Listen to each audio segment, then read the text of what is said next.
Actually, when any death is being investigated, it needs to be determined whether it was intentional or accidental. And in order to be classified as a statistically, there has to be evidence, there has to be some substantive proof, some kind of physical evidence that tells us what that person was thinking at the time they did what they did. Classified as suicides are deaths that there is reason to believe, a note perhaps, or people who knew the person indicated their frame of mind, or some other evidences that show it was clearly intentional. An accidental overdose is exactly that. The person may have administered the means of their own death, but that's not considered a suicide, okay? Suicide is a permanent solution to what may be, or really what is, a temporary problem.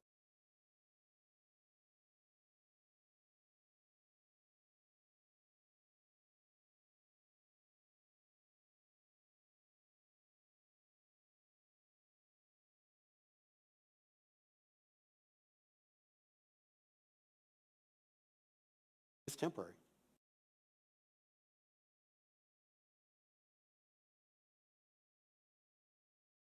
Look at it, whatever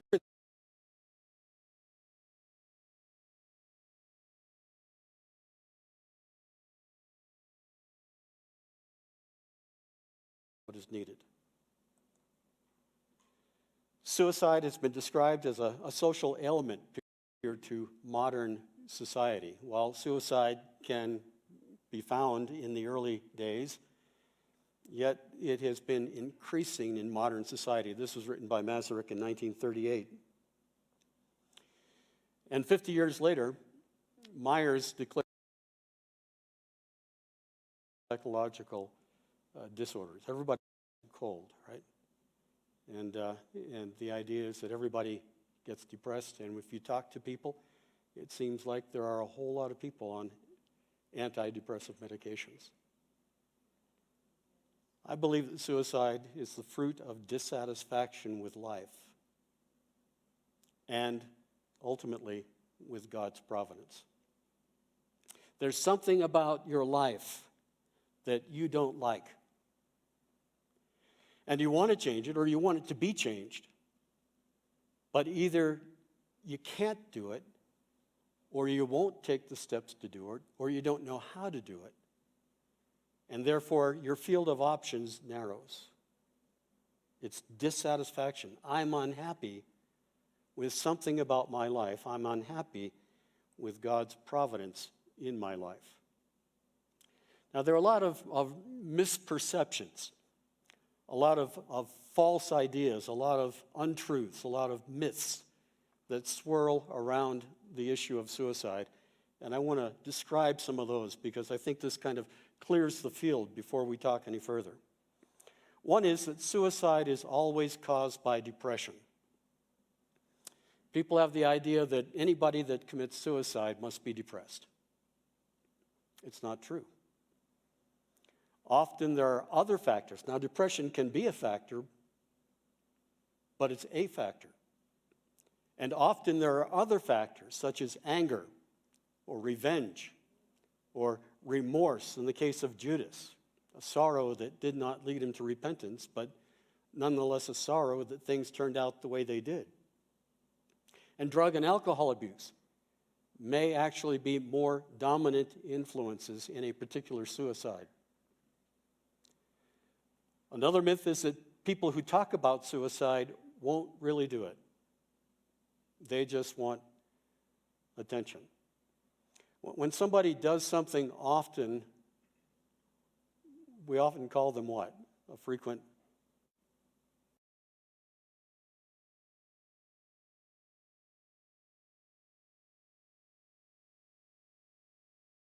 services. We calls the 911 number quite often to get somebody to come out, and often they're saying that there's suicide. They've made some effort at committing suicide. There's some blood, there's something, but they're not really out to do it. It's a device to get. The problem is, if you assume that somebody is only doing it to get attention, and when they've done it 12 or 15 times, it's easy to disregard it and kind of think, well, this is just another effort to get attention. But there's that time. Remember the boy who cried wolf? He cried wolf so many times that nobody believed him. And then when the wolf did come, he cried wolf and nobody believed him. You don't know which time's that going to be. So you always have to treat it with seriousness. You always have to regard it as this may be the time when he or she is not crying wolf. But there's a real issue that we need to deal with immediately. Another myth is that thinking about suicide means you'll commit suicide. Many people have fleeting, occasional suicidal thoughts, but they don't act on them. Have you ever been going down the freeway and thought to yourself, what it would be like if I veered off to the right and ran into the Jersey barrier? Or what would it be like if I went off the road and slammed into a tree? Or what if I swam out beyond my swimming ability? You ever had any of those fleeting thoughts? They don't lodge there. You don't spend time thinking about it, developing it, but it kind of passes through, and then you think, that was kind of strange. I wonder where that thought came from. Why would I even think that? The key concern is not whether somebody has a thought about suicide, but whether they dwell on that thought, and do they construct a plan. The key concern is making a plan. Then you know that you're dealing with something that is indeed serious. Another common myth is if you talk about suicide to a suicidal subject, you may encourage them to do it. This is probably the most restricting myth. We are so afraid.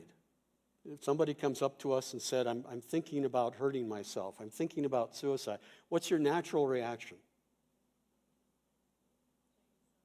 Change the subject, okay? Or if you can't change the subject, find some way to get away.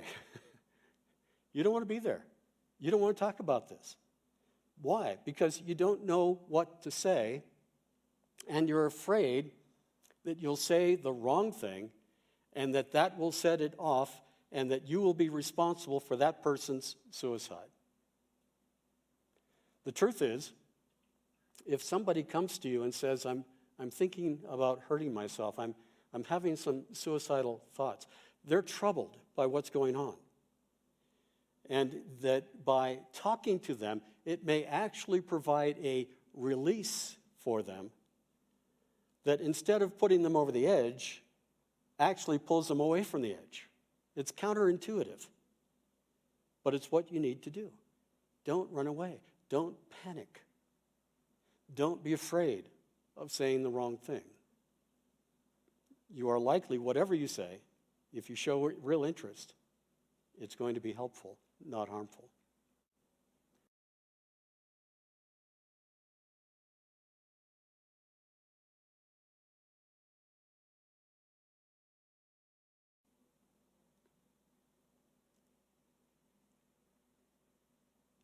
The truth is that medical effects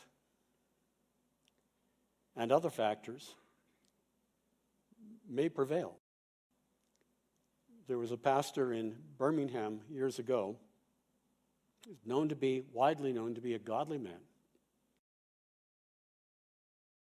and a powerful preacher. And one night, to everyone's surprise, he took a pistol out of his desk drawer and shot himself in the head. In the days following, everybody tried to make sense out of it. He had had some heart issues. This was quite a few years ago. A lot of the heart medications were new. And he'd had some heart issues and was put on a new medication.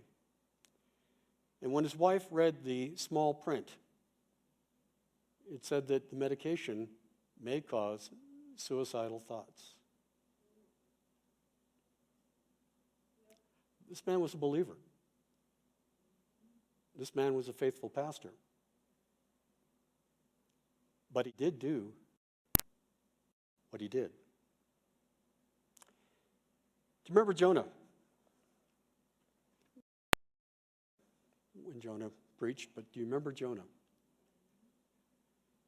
And how after he went, he was the most reluctant missionary, and he is the most disappointed missionary in the success of his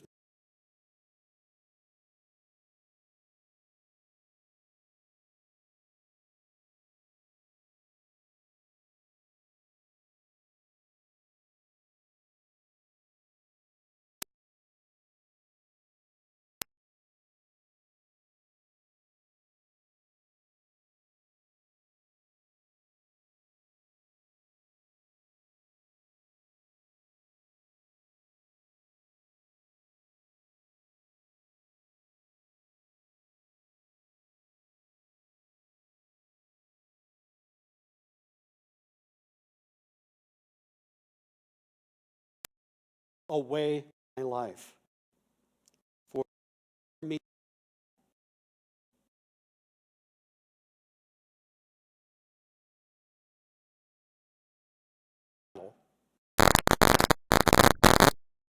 Jonah didn't say, I'm going to take my life.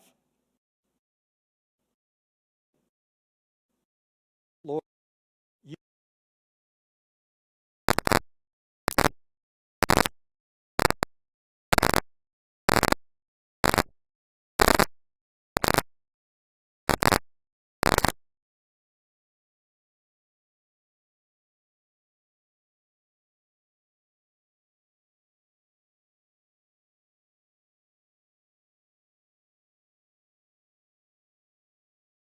much like the thinking of a suicidal.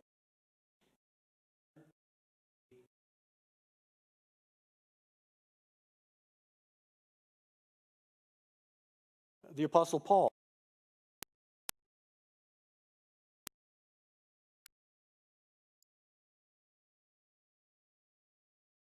the hardships and sufferings that he experienced in Asia, Paul said, under great pressure, far beyond my ability to endure, so that he despaired even of life. Indeed, in our hearts, we felt the sentence. Again, what I'm saying is, Paul, any questions about salvation? Any questions about him as a believer? But his thinking veered in the direction of being parallel to the thinking of someone who might be suicidal. The suicide takes it a little further and says, I'll take care of it. I'll take my own life. But Jonah and Paul despaired of life. They were unhappy with life. They believed that it would be better to die than to live under these circumstances.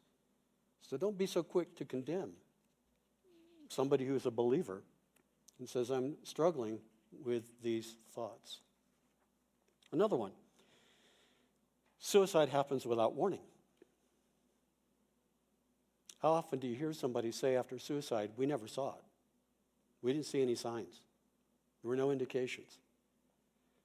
Again, the reality is that most people give warning signs. At least 75% is the number that's given out. At least 75% of people give warning signs. And actually, I think the number is higher than that. It's just that we don't recognize the warning signs. Another myth, once suicidal, always suicidal. And when somebody confesses to having suicidal thoughts, then they're always marked by that the rest of their lives. People have that wondering look. Well, that's not so. People who are thinking about suicide,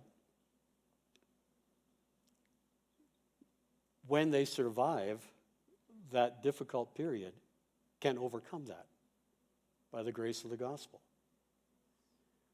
I used to be not so happy with the idea of a 72-hour hold, a mandatory confinement in a psychiatric hospital.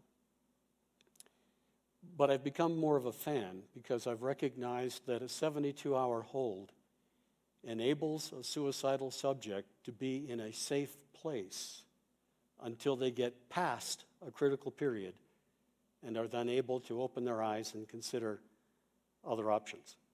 Now, I may not like the counseling they get in that psychiatric hospital, okay? Fair enough.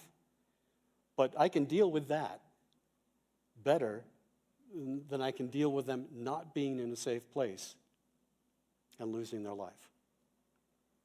So we need to look at that 72-hour hold as something that could be beneficial. Now, just a few more myths. A lot of myths, aren't there? Another myth is that the risk goes down when the mood goes up. Somebody may be going like this, and they are discouraged, and they are depressed, and they go along for a while, and then they begin to feel better, and they act like they're happy. They're beginning to look like their old self. They act like their old self, and we misinterpret that. I'll explain a little bit further later. But we misinterpret that and think because the mood is going up, the risk is going down. The reality is the risk may be going up. And the happiness or the appearance of happiness, the peace that they seem to have, may be because they have made a decision and now know what they're going to do. It's no longer something they're wrestling with. They're done wrestling. Now it's just a matter of carrying out what they've said they will do. Another myth, suicidal people are intent on dying. We often represent suicidal people as having a death wish. More often, it's not that they want to die. It's that they want to end the pain. And they think they are out of options, and therefore they are out of hope. There's a difference between wanting to die and not wanting to go on living with things the way they are. Do you see the difference? A difference between wanting to die, my wish is to die, and not wanting to go on living with things the way they are. I want things to change. I don't know how to change them. I can't do the change that's required. I can't seem to gather together the will to do the things that are required. A few more. Suicide runs in families. We often hear that. If somebody commits suicide, we look at the family history. Maybe somebody else committed suicide, and our minds kind of link it. This is a family trait. This is a family characteristic. So when I go to a suicide scene, I'm often dealing with the family members who are wondering if a young person takes their life. The brother or sister may be wondering, am I next? Am I going to do that? And it's often true that suicide does run in families, but it's not hereditary. There's no hereditary link. Rather, look for patterns and what I call permission. If Uncle Joe was overwhelmed by life's issues and difficulties, and he concluded his best way to deal with that was to take himself out, then that gives permission to the next generation to say, that's what Uncle Joe did. If I get in that fix, I can do the same. It's okay. I can do that. That's the same principle that's at work in what are sometimes called copycat, or more recently, contagion suicides. You know what a contagion suicide is, or copycat? Somebody commits suicide, and then over the next couple of weeks, maybe someone else does, or a couple of people do. and it seems like the one sparked the others. There may be no direct connection, but it's the idea and the publicization of the one that says to others, I can do that. You had two back-to-back suicides here in Littleton just last month. A high school student who jumped off a parking garage, and a middle school student the next day who shot himself. I've not read of any direct connection between them, but it looks very much like a contagion. It's not contagious in the sense of a cold is contagious, but a contagion suicide. One leads to another. Interestingly, both of these young men posted what they were about to do on social media.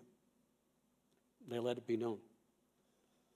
But, and there were some, in at least one case, there were some who reported it to the authorities, but by the time they could reach the individual, it was already done. One more, and this is a big one. Suicidal people must be mentally ill. Suicidal people must be mentally ill. Nevada, back in 2007, drafted a suicide prevention plan. They had a spike in suicides. They were very concerned to deal with it. They drafted a 5-year plan to reduce suicides. It didn't have much effect. But I read that plan and I found this in the plan. See if you hear the same thing. 90% of people who die by suicide have a diagnosable mental health and/or substance use disorder at the time of death. 90%. Only 4 sentences later, however, it acknowledges that over 90% of the people that died by suicide in Nevada had not been seen by a mental health professional. Do you see a problem there? We assert, absolutely, 90% have a diagnosable mental health disorder. But then we say 90% of the people that died never saw a mental health professional. Where'd they get the diagnosis? This is circular reasoning. In our minds, somebody's got to be out of their mind to take their life. So if so-and-so took their life, they must be out of their mind. And so we take that paint can of mental illness and we spread it abroad and label everybody who takes their life as mentally ill. We'll see in a little while that's simply not true. Can mental illness, can those illnesses that affect the brain, those biological illnesses, brain injury, cancer, some of those, yes, those things can certainly affect somebody's behavior and their thinking, but not what we typically consider to be mental illness. Let's talk about some statistics to understand the magnitude of the problem. There are more than 44,000 confirmed suicides in the United States every year. That's up from about 30,000, about a little over 10 years ago. It was around 30,000. Now it's over 44,000 every year. In 2015, it was 44,193. There's a lag in statistics. By the time the counties compile their reports and the state compiles their reports, there's about a 2-year gap, usually, in the statistics we have available to us. So that's why they're 2015. That's over 121 suicides per day, every day, 5 every hour, 1 every 11.9 minutes, round the clock. Somebody taking their life. Now, they don't do it in that order, but that's what it amounts to statistically. Starting in 2009, more people now die from suicide than die in traffic accidents. 44,000 by suicide, 35,000 by traffic accidents in the year 2015. The group at highest risk of attempting suicide is, who would you guess?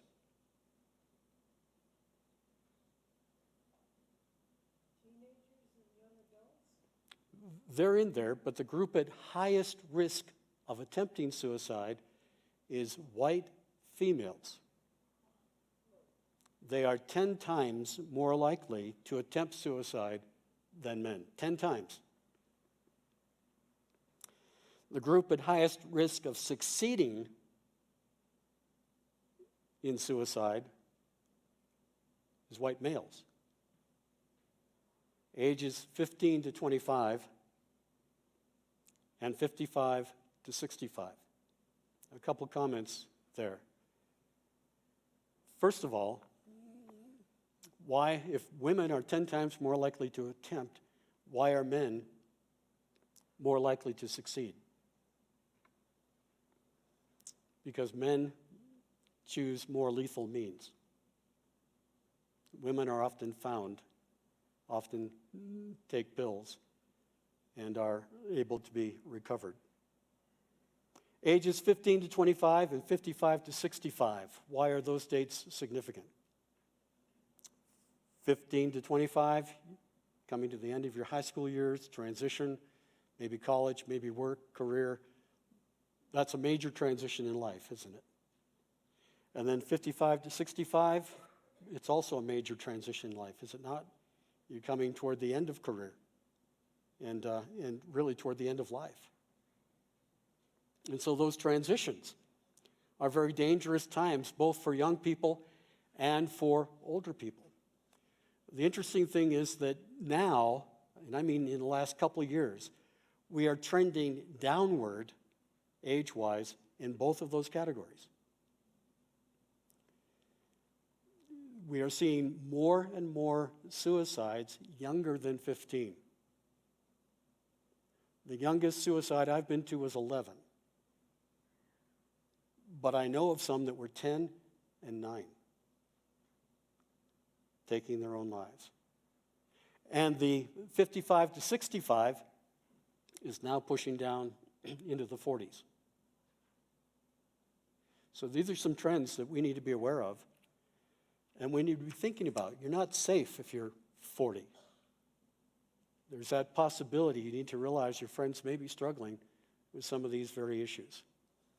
Suicide death rates are the measurement published of suicides per 100,000. So in the U.S., the national rate of suicide is 13.8 suicides for every 100,000 people. In Alaska, it's 27. Wyoming, it's 26. Montana, 26. New Mexico, 24. Idaho, 21. And you go down the list, Colorado is number 9, with 20 suicides per 100,000 population. And the state of Washington, where I'm from, is 15.9. And the number in parentheses is the number of suicides in the state, the number, not the raw number. So in Colorado, in 2015, there were almost 1,100 people who died by suicide. What do you notice about the top 5?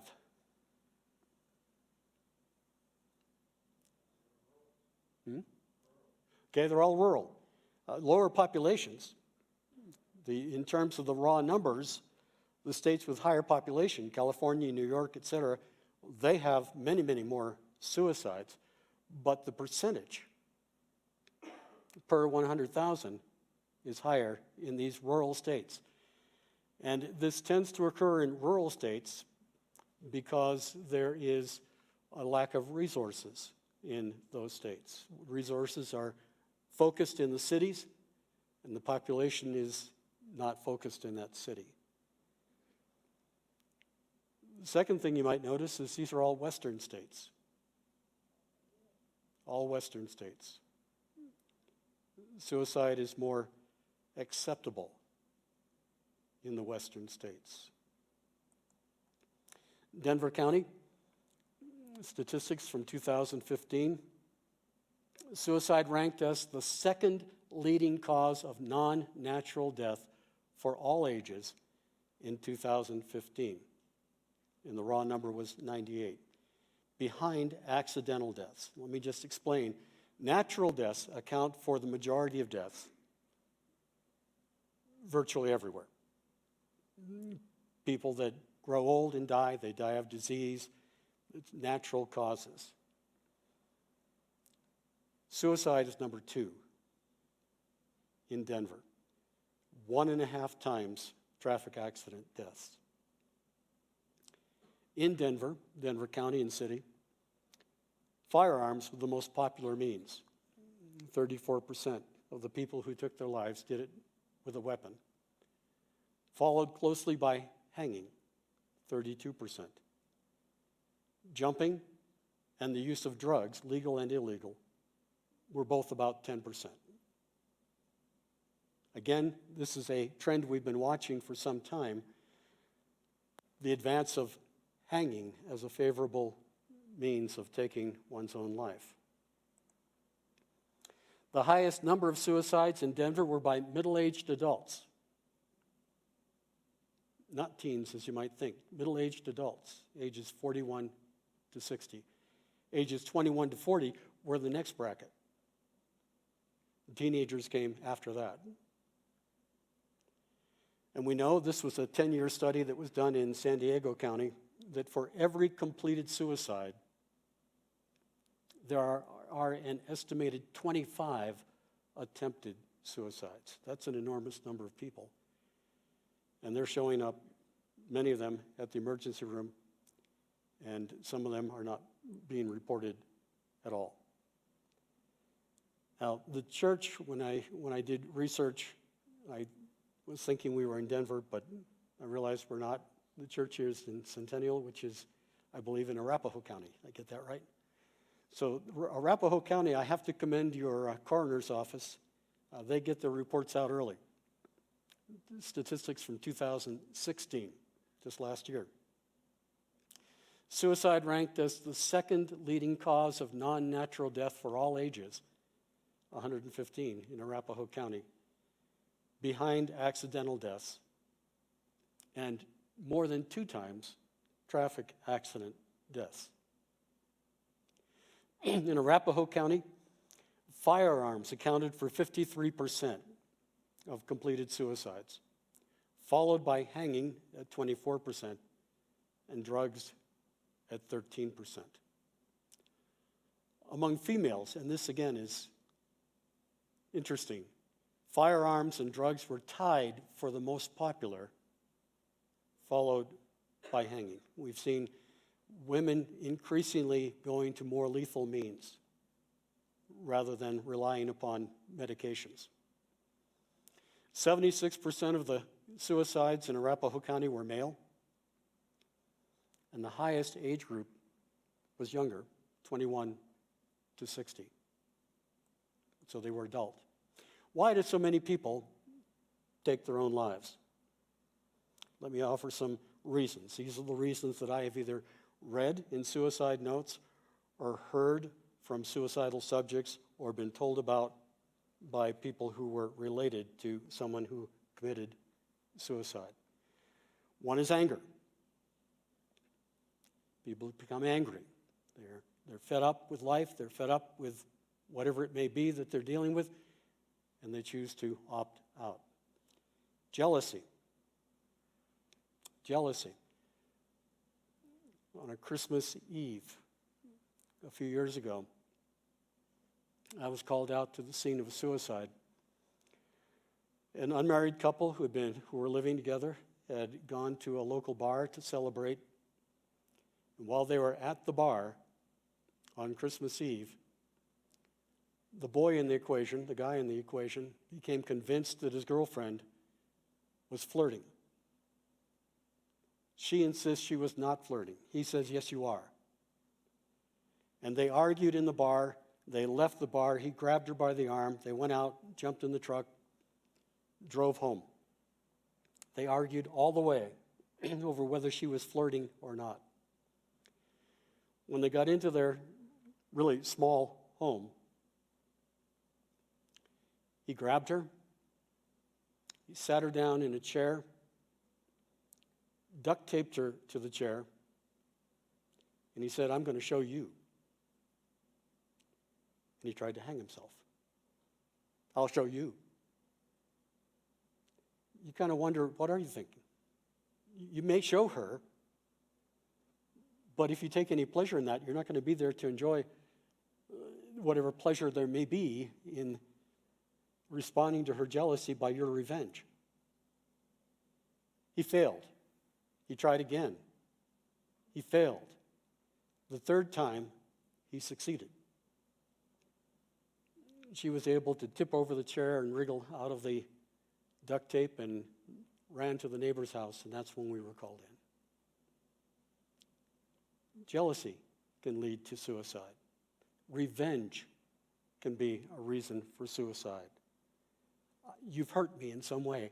I'll hurt you. Doesn't matter that it takes my life. I'll hurt you. Depression can be a cause or a contributing factor in suicide. Self-pity. I'm so sorry about my life. My life is a mess. Everybody else has everything. I have nothing. Suicide is the ultimate act of autonomy, the fist in the face of God. Suicide, some people take their lives because of a loss of status, because of a loss of title, because of a loss of income, because of a loss of power. Some people take their lives because of loneliness.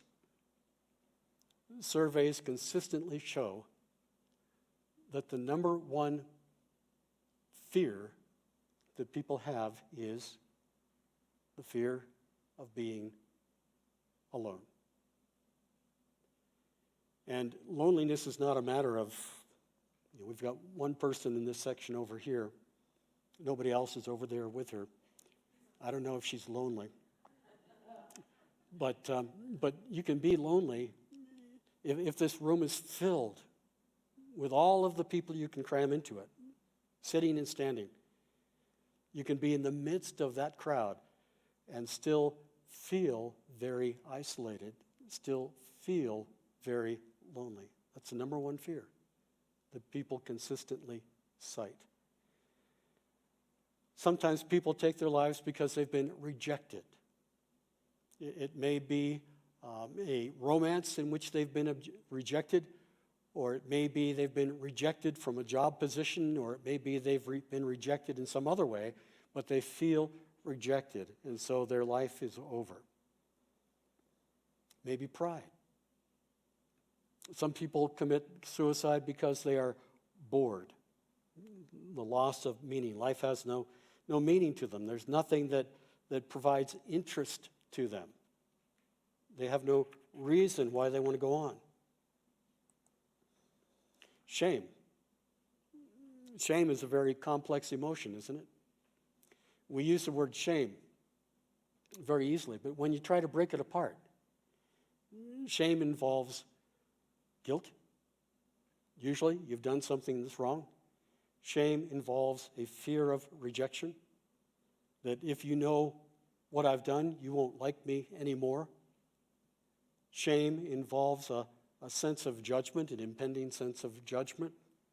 And all these things feed into that decision to take a life. Guilt, revenge, I've mentioned. Divorce, the death of a spouse, both of those very different in some ways, but both of them involve a great loss in life. Bad relationships, stress, all kinds of stress can feed into that decision. Some suicides are accidental, and by that, they're not usually classified as suicides unless there is intent, but The use of drugs, the use of, there's a sexual asphyxia that we've been seeing as well, where somebody thinks that by looking at pornography while they're hanging themselves gives them some kind of enhanced sexual experience. And the trick is you've got to know when to take the noose off. And what we're finding are teenagers experimenting with that, and they don't have the knowledge. And I wouldn't trust any adult with the knowledge either. You pass out before you take the noose off. You may get your high or whatever it is that this is supposed to provide, but you won't enjoy it for very long. But that sometimes is a reason. People take their lives to avoid greater pain. And sometimes, frankly, it's just bad theology that leads someone to take their own lives. 1977, in Mercer Island, Washington, there was a young high school couple. He was 16, Jason. She was 15, Dawn. And Jason and Dawn had been in love with each other. It was such true love for a whole month.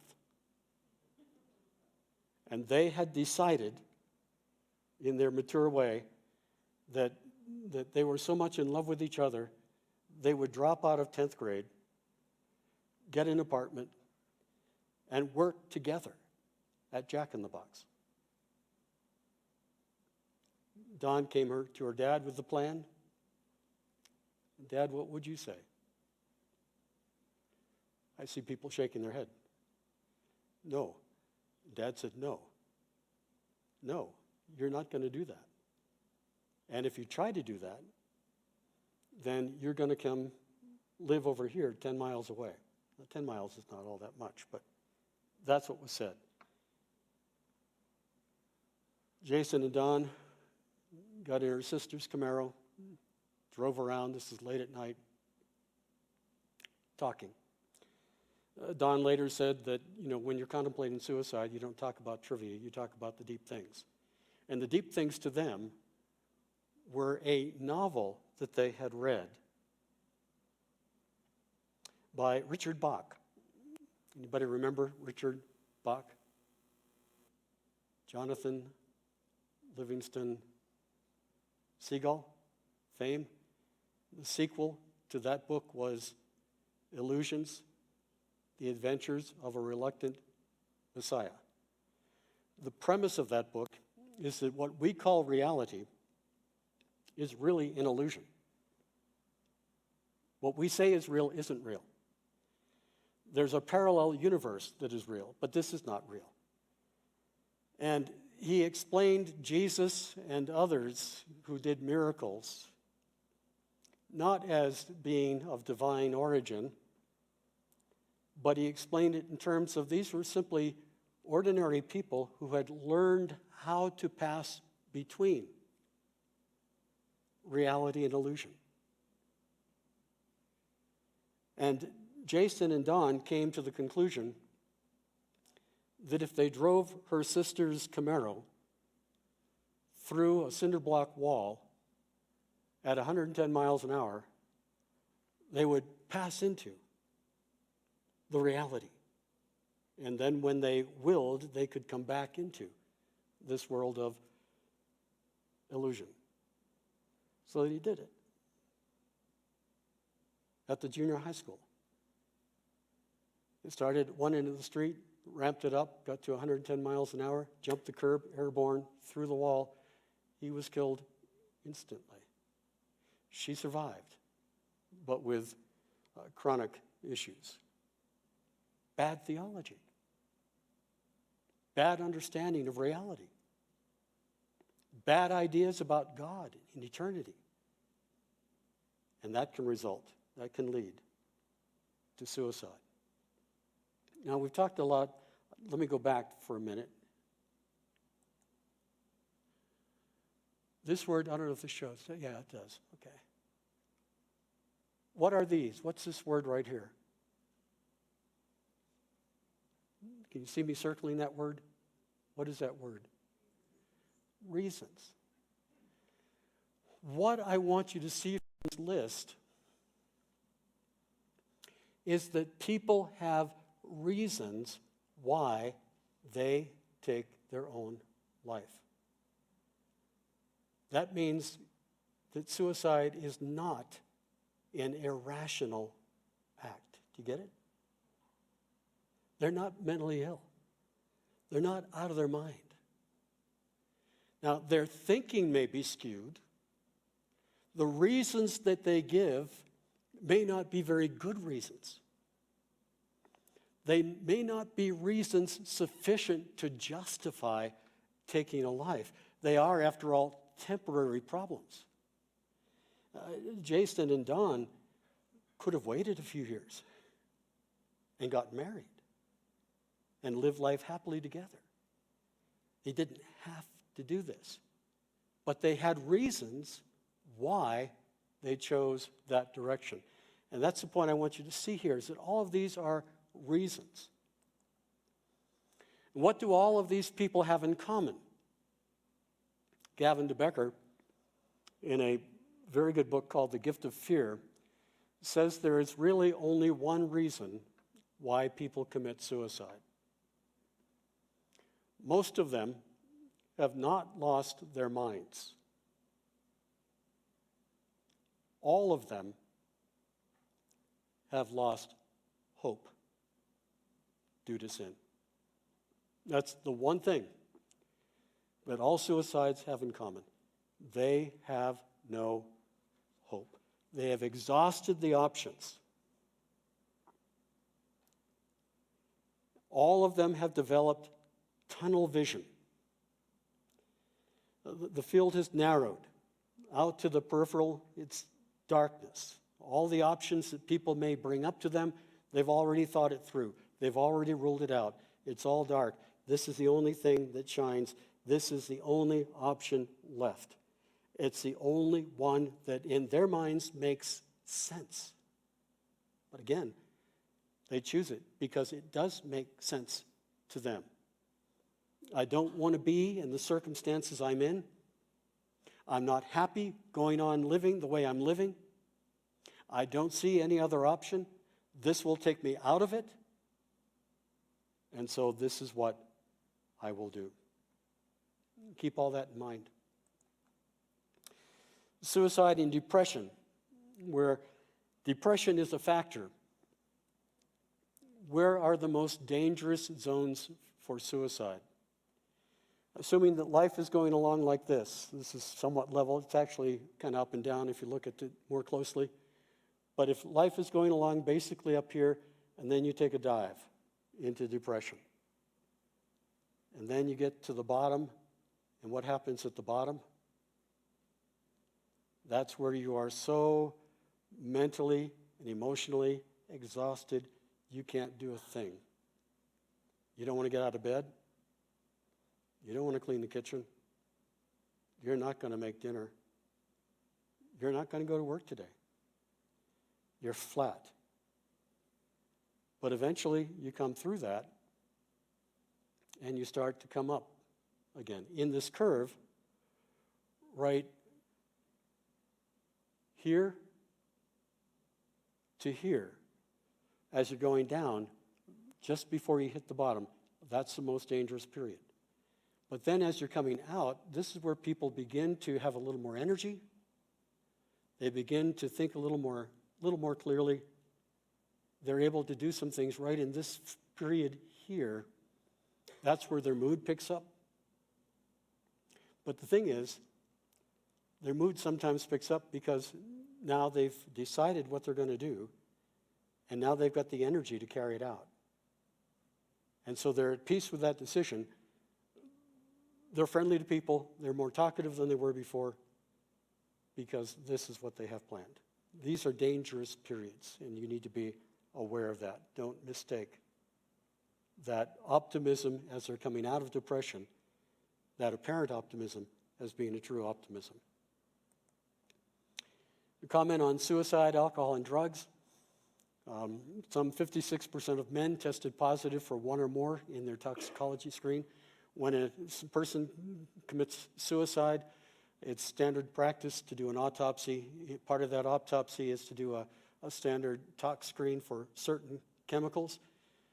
They don't test for everything, but there are a lot of frequently used drugs that are tested for, and in those tests, 56% of men tested positive for one or more. 67.5% of women tested positive. But the actual number is higher. And we know that because many prescription and over-the-counter drugs are not part of a routine toxicology screen. There's a new form of suicide that is on the scene now. It's called chemical. Sometimes the press calls it detergent suicides. Anybody familiar with that? Anybody? No? Started in Japan in 2008. Are we supposed to take a break, Rick? It's up to me. Are you all doing okay? All right. Started in Japan in 2008. And since 2008, there have been more than 2,000 deaths to this form of suicide. Spread to the U.S., there were 36 in 2010. That doubled in 2011. 80% of those deaths involved collateral injuries to others. In this form of suicide, you mix common household chemicals to produce hydrogen sulfide and hydrogen cyanide, both deadly gases. And the popularity of this form is due to its ready availability, it's fast acting, and it's certain to cause death. This is the list of the typical chemicals that are used. You mix an acid with a sulfur source. How many of these things do you have in your home?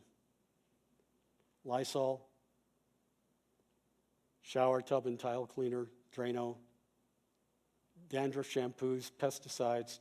You mix this stuff together, and in Ada County, Idaho, in May of 2009, this is what a deputy saw as he came up on a car that was parked on the side of the road. What do you notice about this car? What? Has a note taped to it. When a car is pulled over to the side, deputies will typically check it out. The suspicious vehicle, what's wrong? Is there somebody in the car? Is there somebody hurt in the car? What's going on? So he walked up and he saw these notes. And here's a picture of one of the notes. Hydrogen sulfide, suicide, poison gas, do not open, danger, one breath can kill.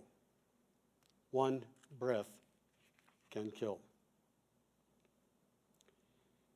In Japan, they've had to evacuate whole apartment buildings because somebody did this in their bathroom. They've had instances where somebody did it in a car and the first responders arrive, and their tendency is to open the car, break the windows, and there have been injuries and deaths related to doing that. So it's changed the way that we have to approach suspicious vehicles. Firefighters have to put on personal protective equipment in order to open a car, and usually there's a note. And in fact, it's so advanced that you can go online and the note's pre-printed. You can print it off. But you see the availability. It's easy to put these things together, and we are going to be seeing, I'm convinced, more. What are we to think of suicide? Some cultures tolerate and even encourage suicide. California, Colorado, Oregon, Vermont, Washington, the state of Washington, and the District of Columbia all have physician-assisted suicide laws, PAS. In Montana, PAS is legal by a court decision. The Montana legislature never voted on it, but a judge decided that it had to be legal. So it is. Only 35 states have specific laws making physician-assisted suicide a crime. Now, physician-assisted suicide is different from euthanasia. In euthanasia, the doctor will administer the medication. In physician-assisted suicide, the physician will give you the medication or prescribe it for you and tell you how to use it. So it's a little bit different. But what's interesting is that Washington's Death with Dignity Act, 2008, states the patient's death certificate shall list the underlying terminal disease as the cause of death. Thus, these suicides are not even counted as suicides. There's no record of how many of these suicides are taking place. When I went to Nevada in 2012, just before I went, there was a particularly tragic suicide where an elderly man went out to the cemetery where his wife was buried, and by her gravestone, he called 911 and said there was a man brandishing a pistol. A deputy responded. When the deputy got out of his car, the man took a shooting stance, pointed his gun at the deputy. The deputy, startled, responded and shot the man. The man's gun was empty. You know what you call that? Suicide by cop. Suicide by cop. And it was all over the news. Very tragic, very sad account. This was a response in some of the Nevada websites that we should have a suicide booth. Hey, wait, shouldn't we have these by now? I demand suicide. How much is it? 25 cents. Make it cheap. Make it available for people to take their own lives. Encourage that. That's the mindset in which we live. Historically, it was a very different mindset.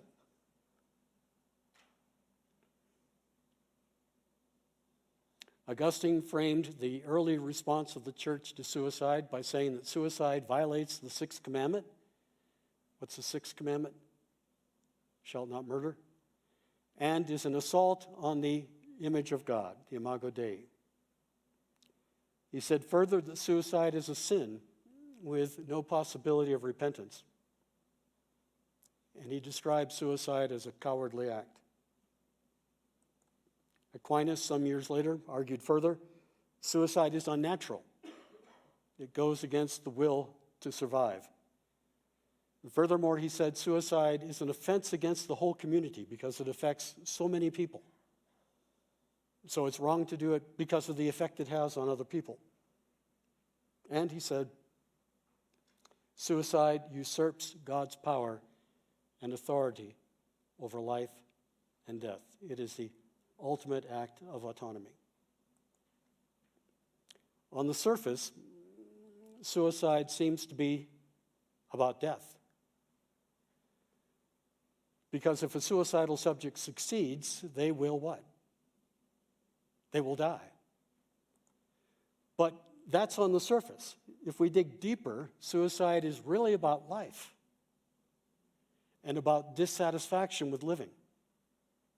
The suicidal subject wants something to change, but they don't know how, or they can't effect the change that's needed. The origins of suicide, therefore, go back to Genesis chapters 1 to 3. What happens in those chapters? 1 and 2. Chapter 1, you have the account. In the beginning, God created the heavens and the earth. Chapter 2 focuses in on the creation of man and woman. Man is made in God's image, but man is not God. There's a clear creator-creature distinction. In Genesis chapter 3, we have the temptation of Eve and Adam. And what is the temptation? I take it literally. I believe that there indeed was a fruit that they were told not to eat. But it's more than the fruit. What was the temptation? You will be like God. The temptation was, if I eat of this fruit, the serpent told Eve, you'll be like God. You'll be able to determine for yourself true and false, right and wrong. And Eve looked at the fruit. She considered it. It looked nice. It looked like it was edible. And it had all these benefits, according to the serpent.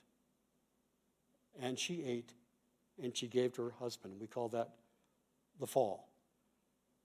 And as a consequence of the fall, death passed upon Adam and all of Adam's posterity, both spiritual death, alienation from God, and physical death.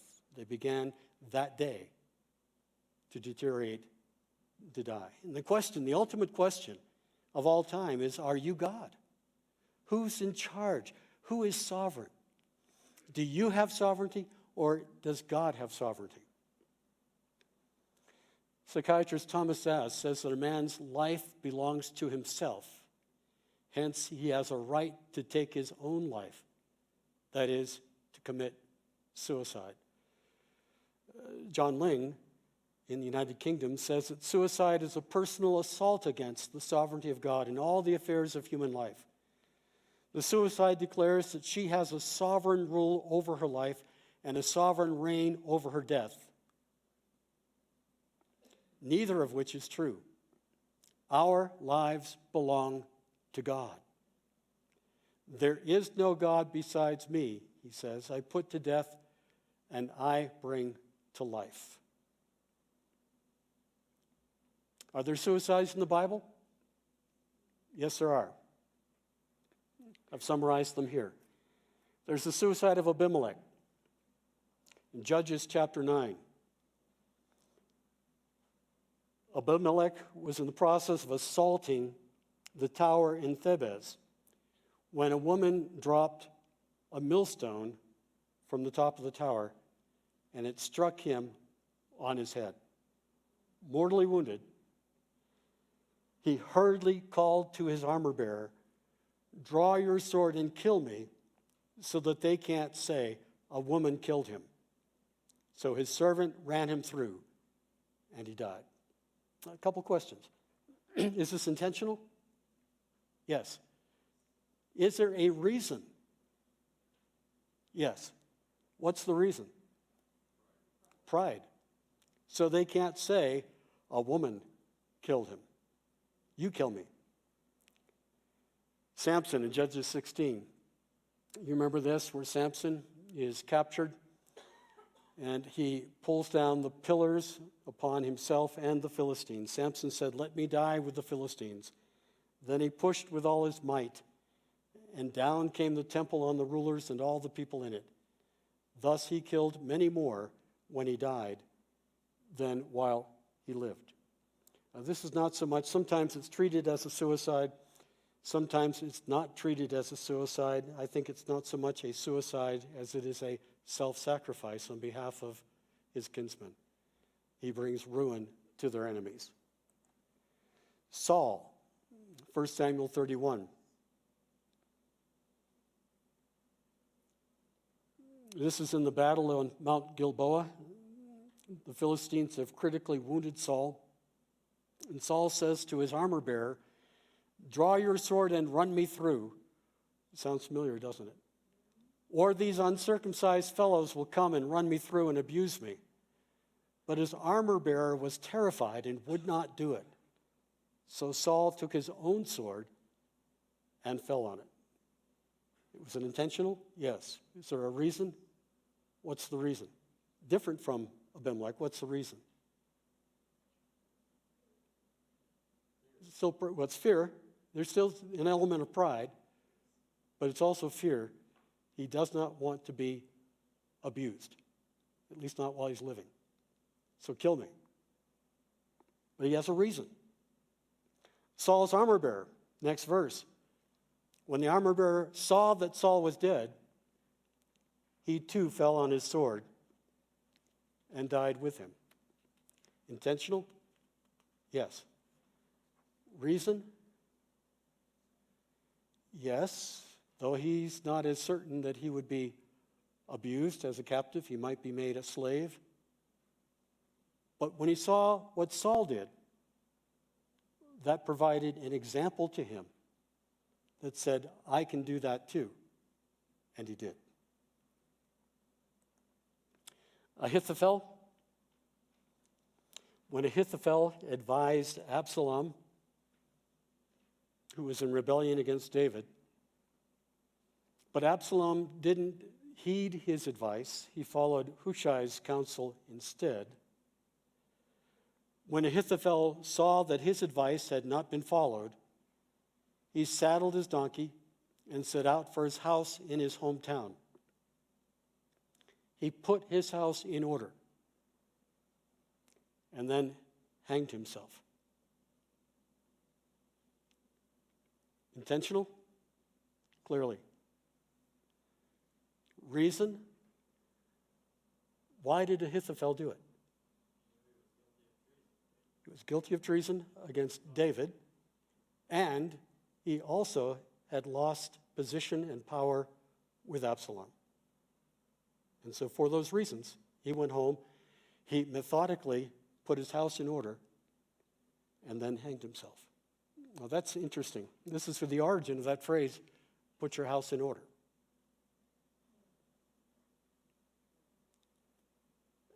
And I've known people, some suicides are in disarray, but many suicides are very well organized. I mean, they're planned, the plan is carried out, but there was one suicide in particular. It was a bank teller. She went home on her lunch break, never came back to work. She had gone out into the backyard and shot herself. She had a big note prepared that she taped to the garage door saying, I'm in the backyard. And she had called 911 just before she fired the shot. In fact, the dispatcher heard the shot. When we went into her house, there on the dining room table were stacks of papers for her son and daughter-in-law. All her important papers laid out in order. All of her bank accounts, all of her bills, everything. The house was immaculate. She had gone through and thoroughly cleaned everything. She didn't want any strangers coming into her house and having it, dirty. This is a function of it. He put his house in order and then hanged himself. Zimri. Zimri was a king. We used to have a TV program, Queen for a Day. Zimri was king for a week. Zimri rose up against the king of Israel and killed him and killed all of his family. Word got out. Zimri expected he would be acclaimed, but he was not. The army had no interest in Zimri, and they appointed their general Omri to be the king. And Omri brought the army against Zimri. And when Zimri saw that Tirzah, the city where he was holding court, was taken, he went into the citadel of the royal palace and set the palace on fire around him. So he died because of the sins he had committed, doing evil in the eyes of the Lord. Intentional? Yes. Reason? He did not want to be held responsible or accountable for his crimes. That sometimes is a reason why people will take their lives. Judas. Matthew chapter 27, Acts chapter 1. Judas threw the money into the temple and left. Then he went away and hanged himself. In Acts 1:18, with the reward he got for his wickedness, the 30 shekels, Judas, the 30 pieces of silver, Judas bought a field. There he fell headlong. His body burst open and all his intestines spilled out. Putting these together, it sounds like he hanged himself. He wasn't found for quite a while. His body bloated up and burst. and all his intestines spilled out. Everyone in Jerusalem heard about this, so they called that field in their language Hakeldama, that is, field of blood. Intentional? Yes. Reason? Seems to be remorse. A remorse that did not lead him to repentance. Paul talks about a godly sorrow that leads us to repentance. This was not a godly sorrow that brought him to God. This was a sorrow over what he had done. The implication seems to be that Judas may have thought that he would sell Jesus for 30 pieces of silver, but then Jesus would do something miraculous, and that there wouldn't be this outcome. But there it was.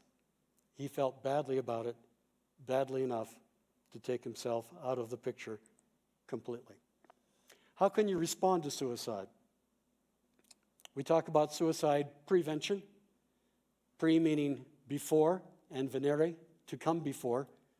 Suicide intervention, to come between. And suicide postvention, to come after. I want to talk about each one of these. Suicide prevention. Suicidal individuals will appear at your door whether or not you are prepared to deal with them. As a pastor, as a counselor, we don't schedule suicidal people. Thursday is my day for dealing with suicidal people. I know you're coming, I'll be prepared. No, it happens. And as just somebody in the church or just somebody in the neighborhood, just somebody at the workplace, you're never prepared. They'll appear at your door, whether you are prepared or not. Those who work in the field tell us that 90% of suicides are preventable, provided help is available. If there's somebody to help them, 90%. That's an educated guess, to be sure, but 90% are preventable. 3 keys to suicide prevention are to look, listen, and ask. 70-75% of people who commit suicide tell someone about their plans or give warning signs. We went into a motel in our city where the housekeeping had gone in after a weekend, and on Monday found a deceased man in the room, obviously a suicide. I was in there, the detectives were in there, they were going through his computer, looking at emails and social media, whatever he may have been dealing with. He sent out a multitude of emails, Facebook, stuff like that, telling his friends, this is where I am, this is what I'm thinking of doing. Only one of them responded. Only one. Now, he probably had some friends who didn't even see it, but still. And the one who responded had a couple of exchanges and basically said, do what you're going to do. So he did. And we found him. Signs of possibly suicidal thinking may be both verbal and behavioral. Some verbal signs, you hear people saying, I wish I were dead. I wish I'd never been born. The world would be better off without me. Jonah says, I'd be better off dead than alive. I don't see any way to get out of this mess. Nobody cares if I live or die. I can't handle this. I can't live without someone, or I can't live without something. Life doesn't mean anything to me since I broke my neck. Life doesn't mean anything to me since I lost my job. You'll be sorry when I'm gone. Next time, I'll take enough pills to do the job right. Those are the kinds of things, many more things that you could hear, that are indicating this person's thinking about doing something. Behavioral signs, you see dramatic mood swings. A loss of interest in normal activities, they become withdrawn. Declining performance at school or work, changes in the grades. Had a 14-year-old who shot himself in his bedroom with his dad's gun. That morning, he and his dad had an argument. Dad was leaving on a business trip to Baltimore. They had a discussion. The kid was into golf. He was very good at golf. He wanted to go with his dad to a golf tournament. The kid had been failing in his grades, remarkable changes. He's an AB student.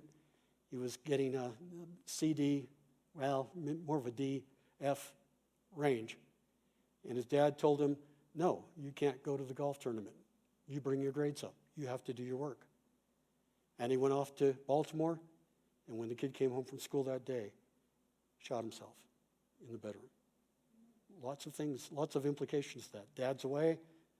I'll show him. He's going to be sorry he took away that golf tournament. I went into the school to counsel with students. And we were dealing with all kinds of students. We took a break, had pizza for lunch, sit around the faculty lounge talking for a couple of minutes. I was amazed. The faculty members, the kids said, rotten parents, dirty parents, mean parents. They weren't. And I knew they weren't.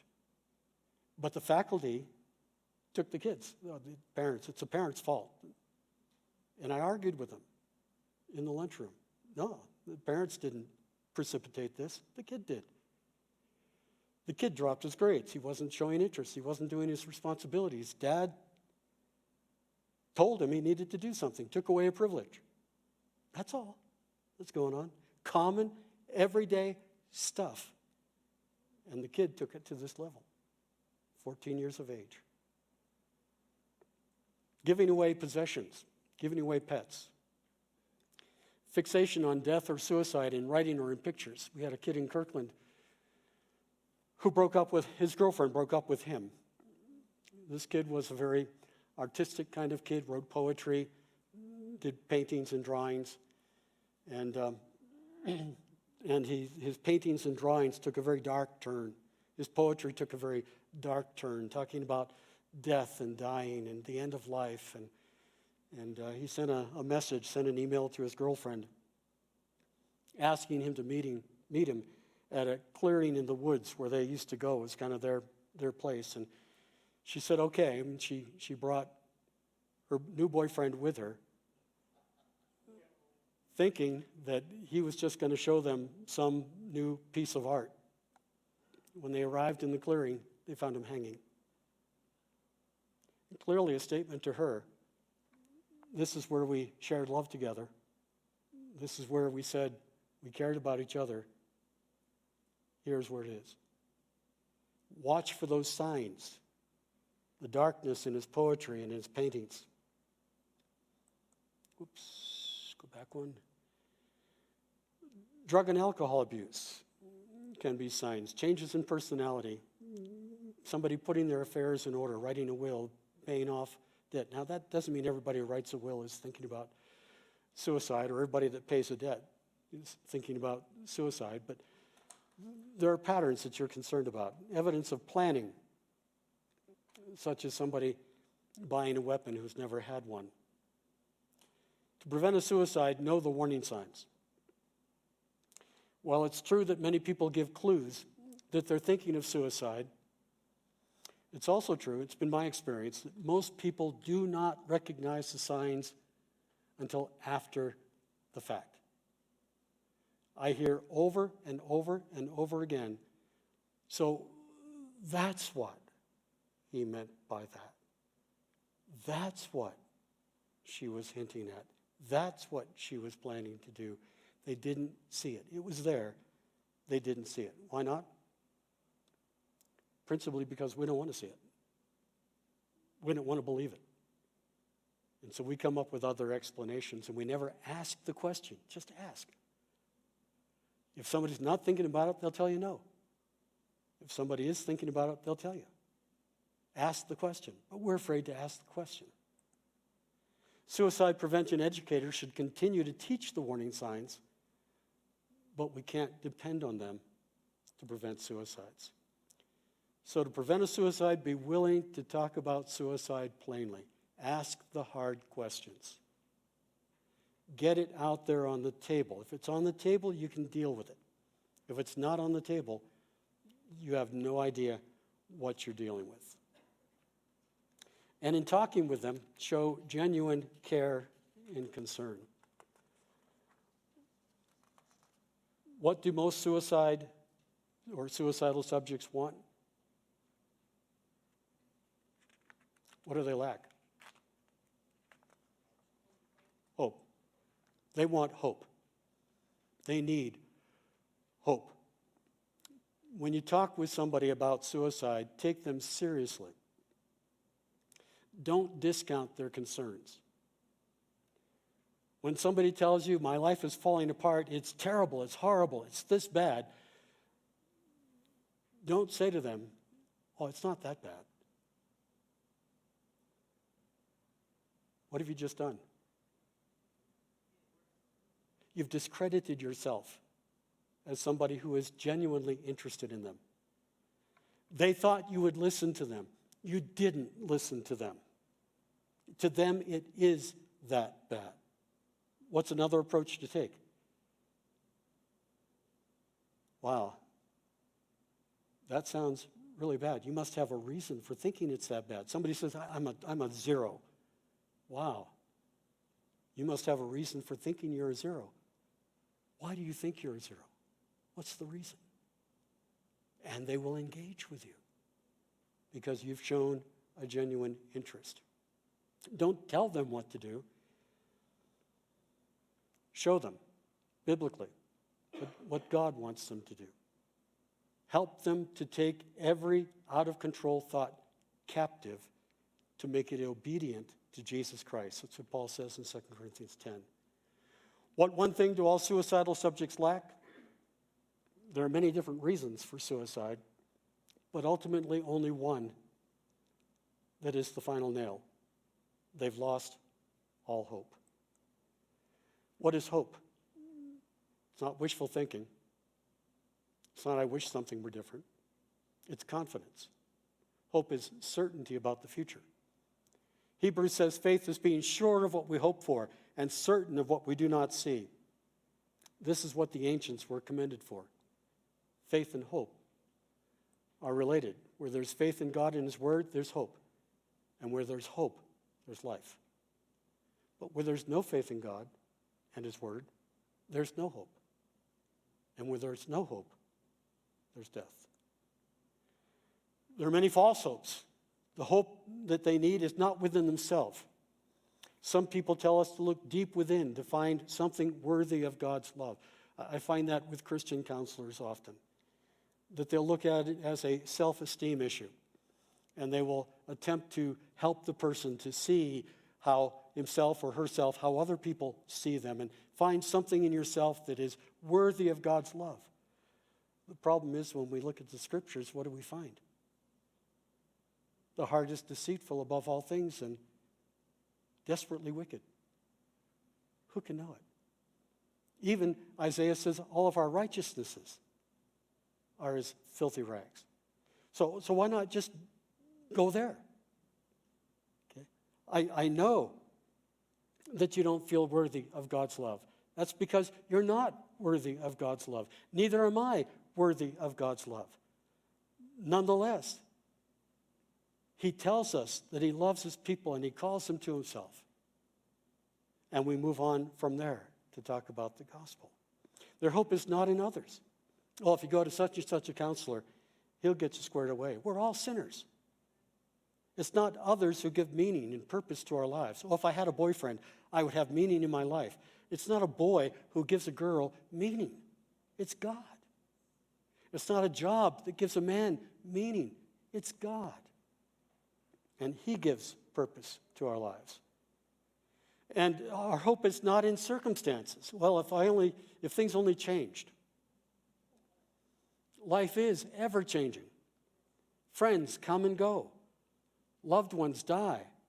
The perfect job is not perfect. We have injuries that don't heal. We have illnesses that can't be cured. And that's reality. But God is true. God Himself is the source of hope. May the God of hope fill you with all joy and peace as you trust in Him, so that you may overflow with hope by the power of the Holy Spirit. And how do we get hope from God? One source. Everything that was written in the past was written to teach us, so that through endurance and the encouragement of the Scriptures, we might have hope. Prevent a suicide? How can you help? Paul says in Romans 15, I myself am convinced, my brothers, that you yourselves are full of goodness, complete in knowledge, and competent to instruct one another. In Christ, you are competent to counsel. You have the character, goodness, and you have the knowledge of Scripture to confront suicidal subjects for the purpose of bringing about desirable change in their lives. That's what that verse is about. If we need to, when you need to, get help from other appropriate people. Be careful about confidentiality. When somebody says, I want to tell you something, but you can't tell anybody, don't bind yourself to that. Don't. Then you've made a commitment. We had a suicide where a dad went out into the dark, went down a few streets and committed suicide. He hung himself in a neighbor's yard. Dealing with the family, going to the hospital with them. He was still at least had some vital signs when they cut him down, but he died. He had a young daughter. I think she was 12. He had told her what he was going to do, but he said, don't tell mommy, don't tell anybody. And she felt bound to that. And now her dad was dead, and she's conflicted. She's feeling the most awful you can imagine.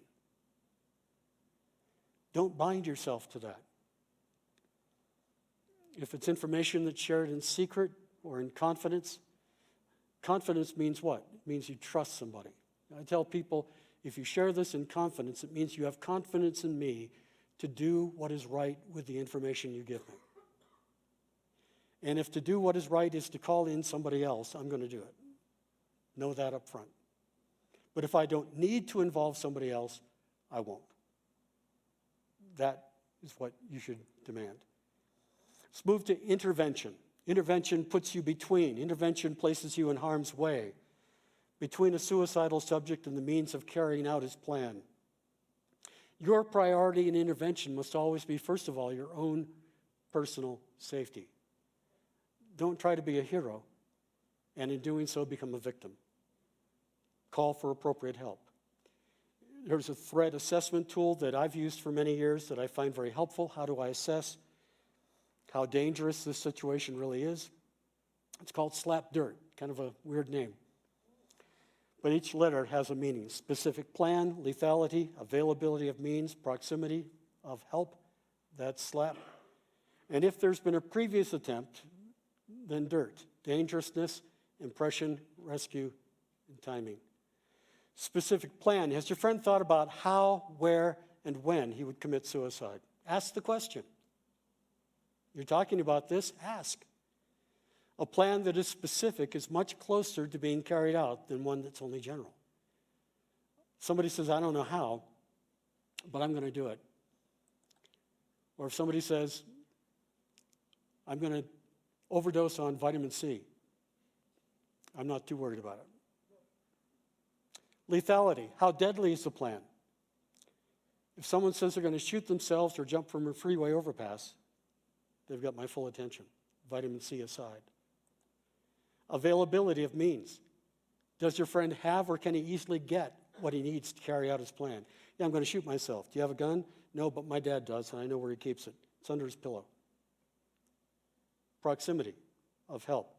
How close help is can indicate how determined someone is in carrying out and succeeding in this plan. If somebody attempts suicide outside the emergency room, it was probably to get attention. But if somebody goes out in the woods to hang themselves or to take drugs, it's probably very real. If there's been previous attempt, then we look at dangerousness. How dangerous were the previous attempts? Is there a pattern of para or pseudo-suicidal attempts that were deliberately unsuccessful? And is your friend more determined now? Impression. Whatever the actual danger might have been, what's your friend's impression of how dangerous her previous attempts were? If it wasn't serious, wasn't really very dangerous or lethal, but she thinks it was, then that has bearing on the current threat. Rescue. How did your friend survive previous attempts? Did he use less than lethal means, or were there friends or other people who came to his rescue? And timing. Some people attempt suicide expecting to be rescued. We have a neighbor who lived at the end of the street, across the street, and she was separated from her husband. She had the kids. She attempted suicide, not attempted, she completed, by hooking up a vacuum hose to her exhaust, to her car in the garage, running it into the interior of the car, and she died of carbon monoxide. We learned later, she was expecting her husband to come and pick up the kids at a particular time. If he had come at that time, she would have lived. But she forgot that he had a dentist appointment. And so he was an hour later. She died. The kids in the house nearly died, and they were brain affected from that attempt.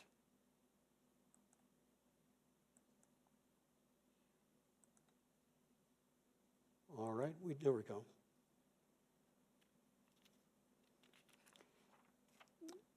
In suicide intervention, do not leave the person alone. Don't overlook the verbal and behavioral signs. Don't sound shocked. Just take what they're saying and ask questions about it. Don't interrupt. That will increase irritability. Don't make promises you can't keep. I promise it'll be all right. Don't argue with them. That just, again, raises the emotional level. Don't debate morality. There's a place for that, but this isn't the time. Don't remain the only person helping. That is, get help, one way or another. Don't agree to keep this a secret or cover it up.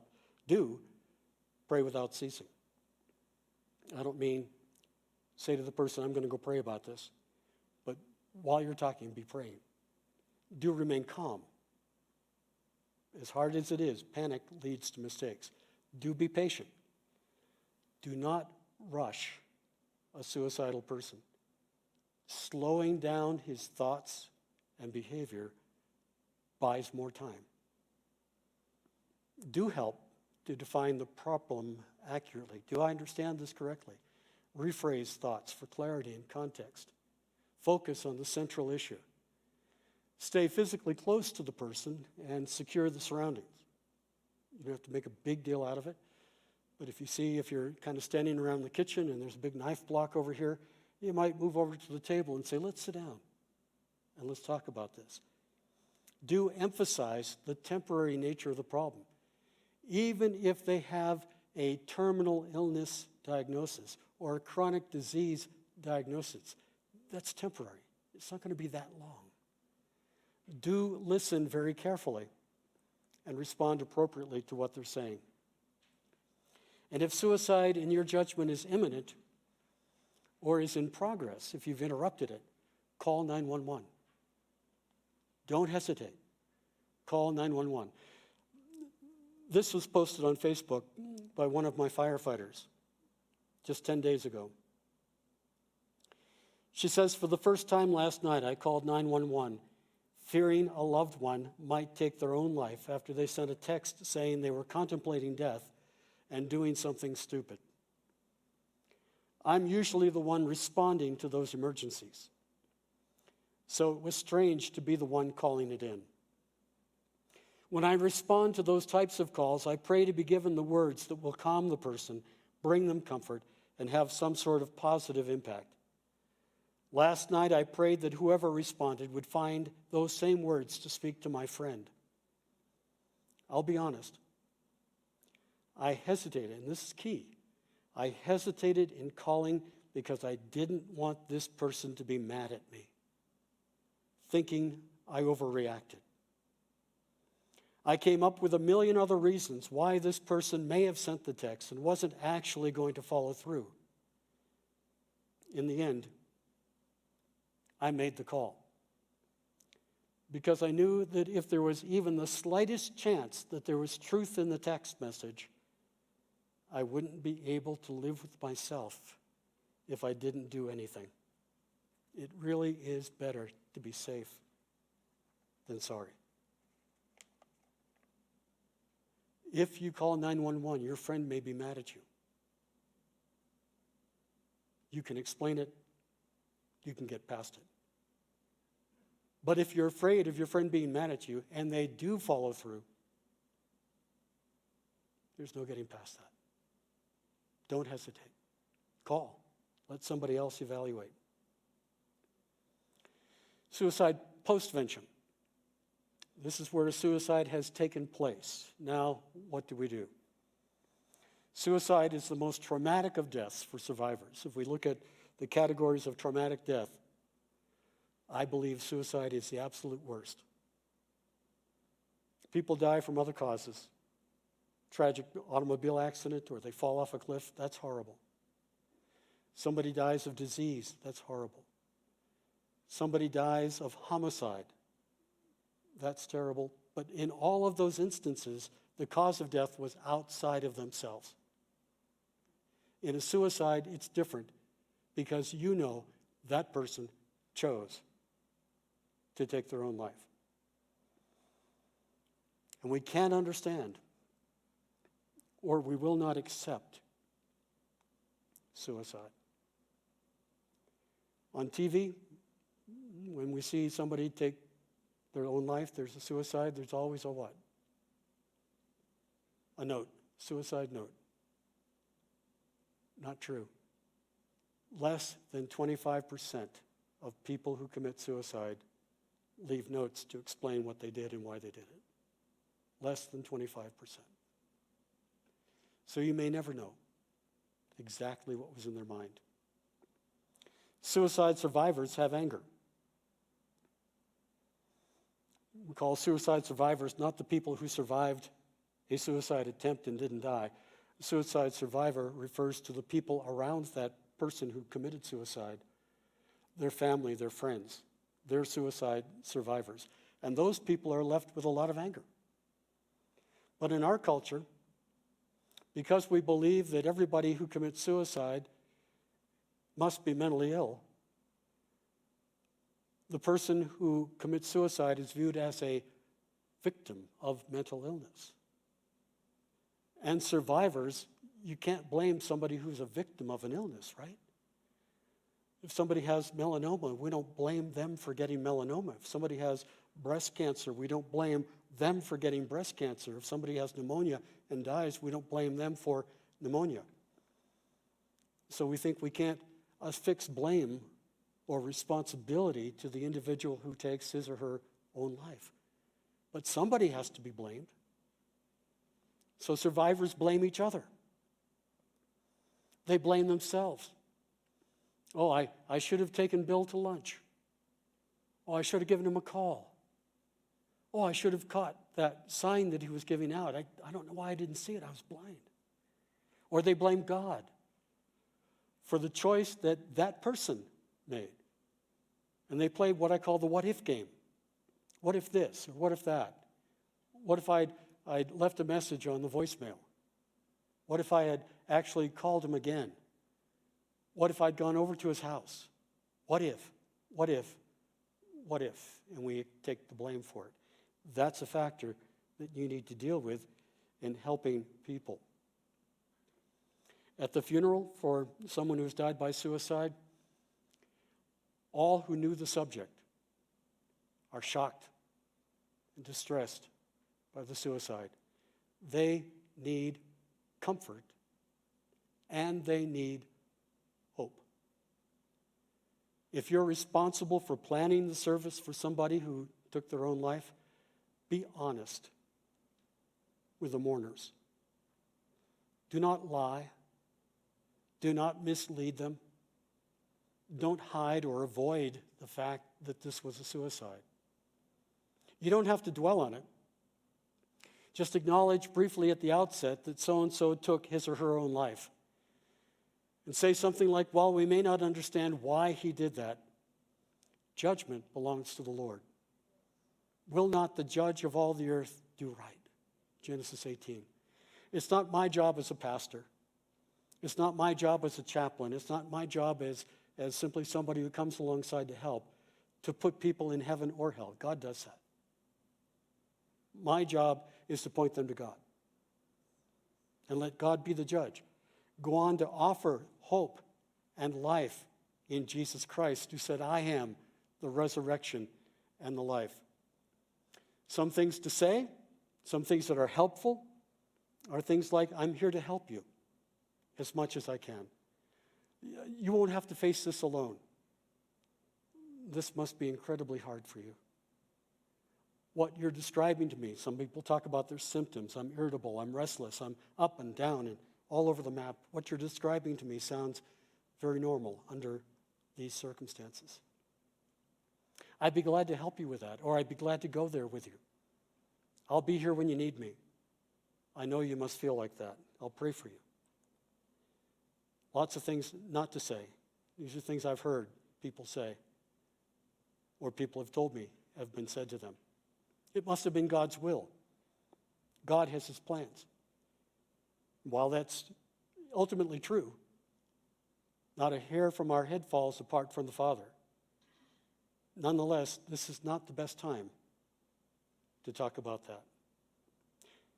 Somebody says, at least you still have another brother or another parent, child, or a close friend. Or you can find another girlfriend. There are more fish in the sea. I understand. Unless you've suffered a similar loss, you really don't. Are you okay? Early on in chaplaincy, I was called out to a home where a mother and her adult daughter lived. Mother had gone out shopping. Daughter was at home. She was sick. She called 911 in panic. We responded, and she was deceased. I waited for the mom to come home to inform her of what had taken place. We went into the bedroom together. She looked at her daughter. We put her back in the bed. And in all good intentions, I said to her, "Are you okay?" You know what she said to me? "No, I'm not okay. What do you think? My daughter's in the bed dead. Don't you see her?" Wow, I learned. Now I ask, how are you doing? How are you doing? Gives them the chance to respond and tell you. It doesn't make any assumptions about them. Don't tell people it's okay. It'll be okay. It's not going to be okay. Life has changed forever. Don't tell people, don't talk like that.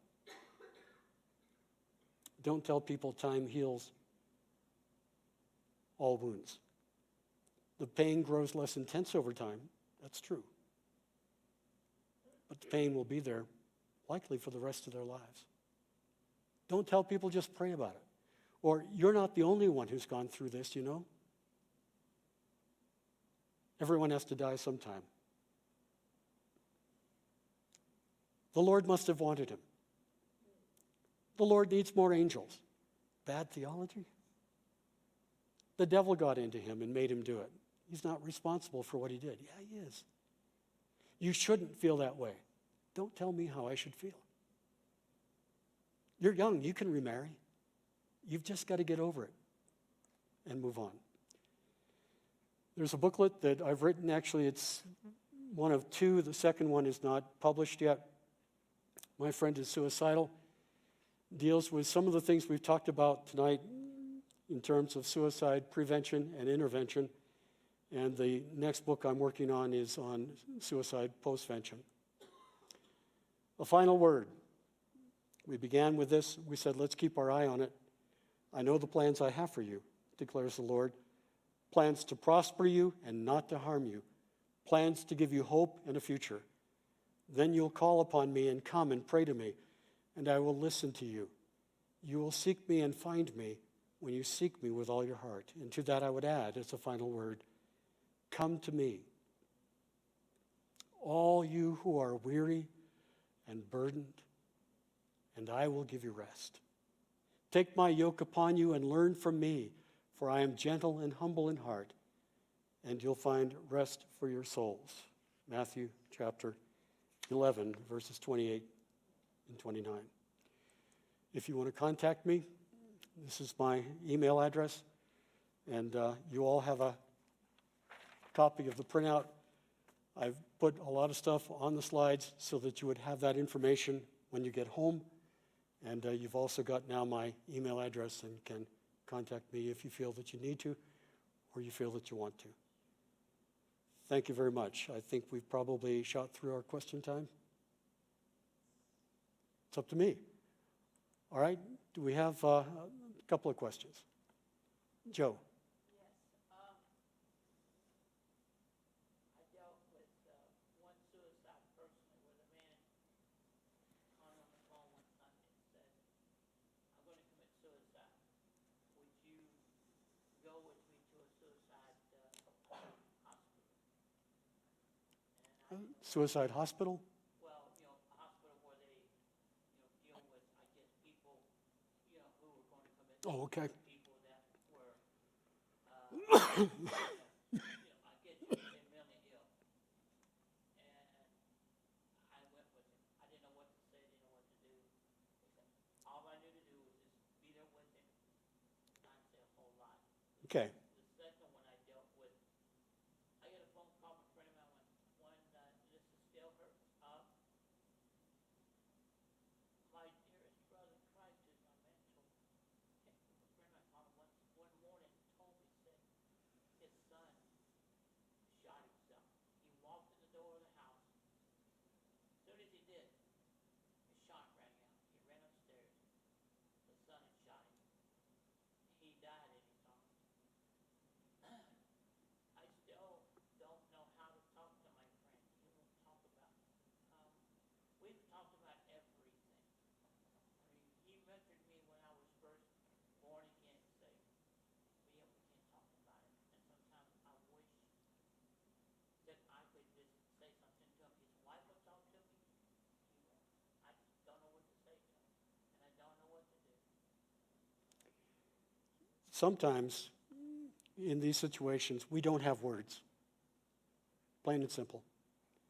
There are no magic words that will take away the pain. There's no magic words that will change the circumstances. Sometimes we can say some things that may be comforting. Other times, we just don't have anything to say. But being there is important. Your friend knows that you came to be with him in the worst hour of his life. You didn't know what to say. He may not know what to say. But one thing you might do to open up that conversation is to come to him and say, when you called me that day, I came over. I didn't know what to say then. I don't know what to say now, but I love you. And I'm here for you. And I want to be of help to you if any way I can. And that may be enough just to kind of coax him to begin talking about it. So I would urge you to consider doing that. Someone else? I have a friend who has mentioned her desire to not continue to live, and she is a Christian. I didn't want to condemn her, saying, well, that would be a sin, or all those other things that we talked about tonight. But I did say, you can't do that to your children. They've already had loss in their family, and now that we're going through this, was that a helpful thing? I just thought in that moment of despair, would she have the wherewithal to think, okay, this, that thing that says it's a selfish act or a cowardly act, would she stop and think, right, I can't do this to my children? It's an appropriate, challenging question to get her thinking about the reality. You have tunnel vision. This is all about me. Well, you have other people who will be severely hurt if you do this. Think about them. And hopefully that will at least move her, nudge her in that direction. that may not be enough to dissuade her. That is, her reasons, whatever her reasons may be, may in her mind outweigh the disadvantage to her children. But at least you're listening, and at least you're talking with her. And she knows she can come back and talk with you more. Someone back here.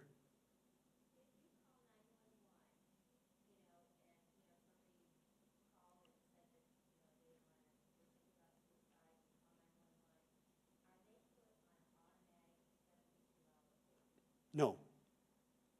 If you call 911, a police officer or two will respond to the location. They will do an on-site evaluation and decide whether or not this needs further attention.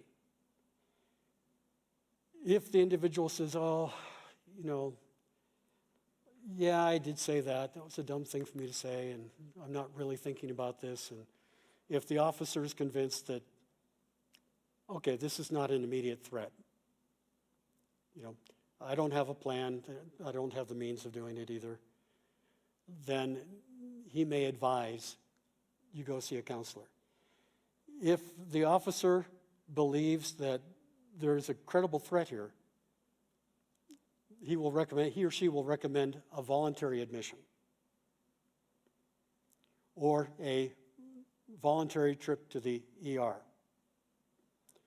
If the individual says, no, I'm not going to the ER, and the officer believes it's a credible threat, then aid can be called, and EMTs will transport to the emergency room. In the emergency room, an MHP, a medical health professional, will be called in to do an evaluation. If the individual convinces the mental health professional that it's not a viable threat, then the individual will be sent back home. But if the mental health professional hears the story, asks his or her questions, and is convinced it is a viable threat, then a 72-hour mandatory admission can be made. It's not automatic. There are several steps that you have to go through. Yes, sir. I can imagine a situation in which you tell a friend who is maybe not talking seriously about suicide, but maybe you suspect they're beginning to head that way, and you might say something to them like, well, if you ever get serious, or if you ever seriously think about that, call me before you do. Promise me you'll call me. Is that kind of thing helpful? Does it have any effect? That kind of thing has been practiced for some time, even into writing a document promising that I will call you. And that's by some people thought to be a safety plan. But if someone is convinced they're going to do it, they won't call you. So you have to make the evaluation. And if you call 911 and they go through this process and your friend is put out because of it, you just tell him, hey, friend, I take you seriously. I love you. I don't want anything to happen to you. That's why I did this. So you can count on me to be concerned about you, to be genuinely concerned. And it may be an awkward relationship for a while, but that's the risk. And I think that risk is less than ignoring it.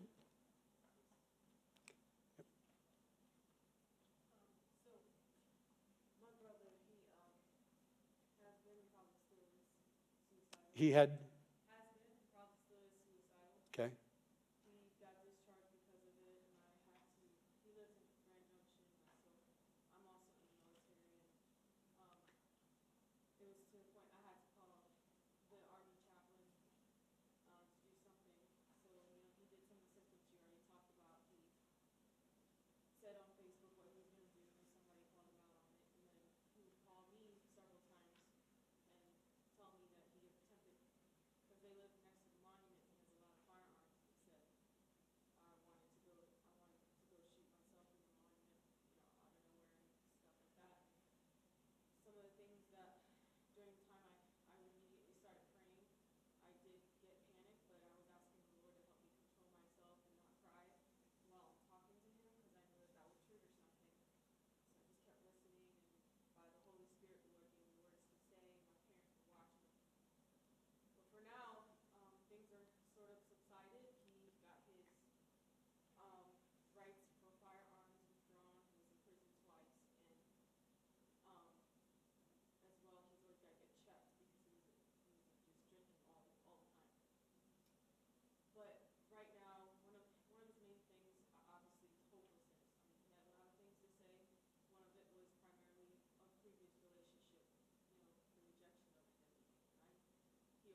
I think that's a good plan, but I would add this to it.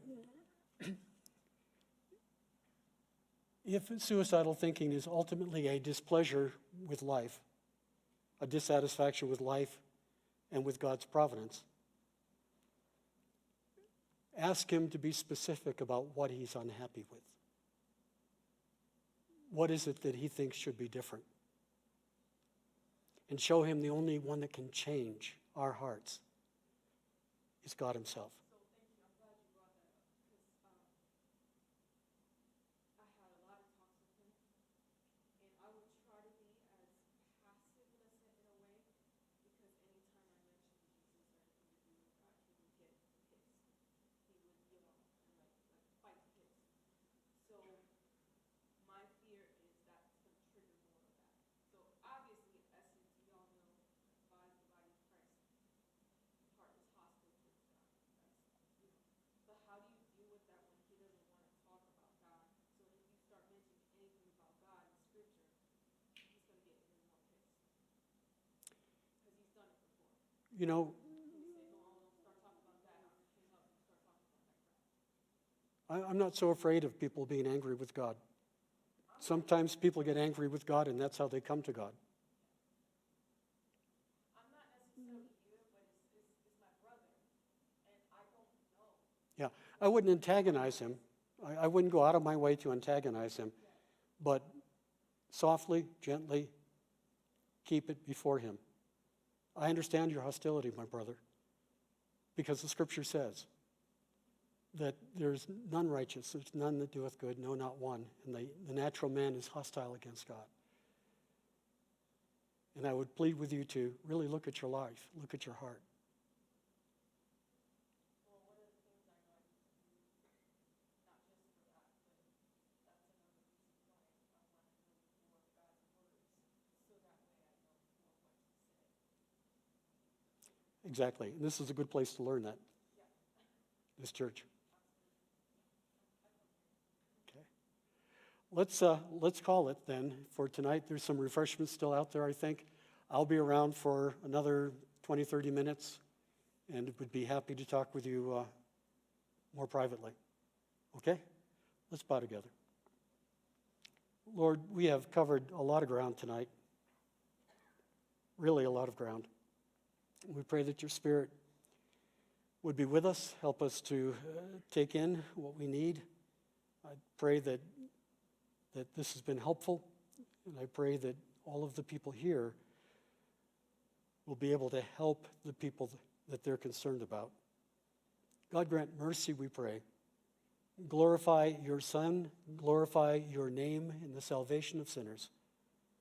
To the praise of the Father, the Son, and the Holy Spirit. Amen. Thank you.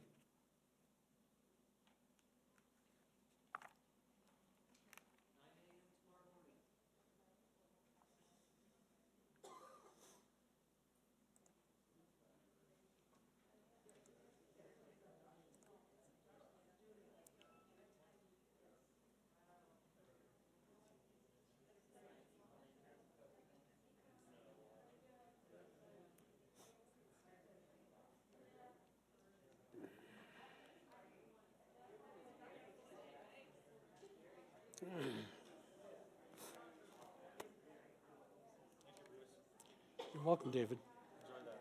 Thank you. I was in your Fair City, I've been just a couple times in the last